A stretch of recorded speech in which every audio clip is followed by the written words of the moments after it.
ልጄ ሆይ ብልህ ትሆን ዘንድ ብትወድ፣ ትማርም ዘንድ በልቡናህ ብትጨክን፣ ትሰማ ዘንድ ብትወድ ታገስ። ጆሮህንም ብታዘነብል ብልህ ትሆናለህ። በብዙ ሽማግሌዎች ዘንድ ቁም፣ ከእነርሱም አዋቂ ሰው ብታይ ተከተለው።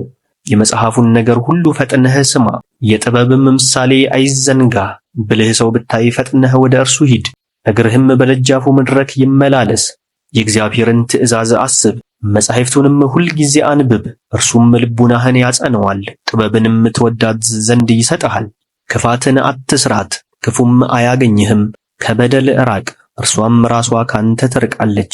7 እጥፍ አድርገህ እንዳትሰበስባት በኃጢአት ትልም አትዝራ። ከእግዚአብሔር መንግሥት አትለምን፣ ከንጉሥም የክብር ዙፋን አትለምን። በእግዚአብሔር ፊት ጻድቅ ነኝ አትበል፣ በንጉሥም ዘንድ ብልህ ነኝ አትበል። ዳኛ መሆንን አትውደድ፣ እነሆ በደለኛውን ለመበቀል አትችልም ይሆናልና። እነሆ ለባለጸጋም ታደላ ይሆናል።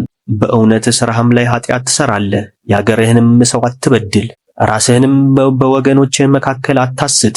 በአንዲቱም ቢሆን ከቅጣት አታመልጥምና 2 ኃጢአት አንድ አድርገህ አትሥራ። በመባዬ ብዛት እግዚአብሔር ኃጢአቴን ያስተሰርይልኛል፣ ለልዑም እግዚአብሔር መባዓ ከአገባሁ ይቅር ይለኛል አትበል።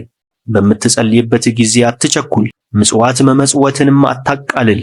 የሚያሳዝን ደስ የሚያሰኝም አለና ባዘነ ሰው አትሳቅ። በባልንጀራህ ሐሰትን ተግባር አታድርግ፣ በወዳጅህና በባልንጀራህም ላይ እንዲህ አታድርግ። በምንም ሁል ጊዜ ሐሰትን አትውደድ፣ ፍጻሜዋ ይጎዳሃልና።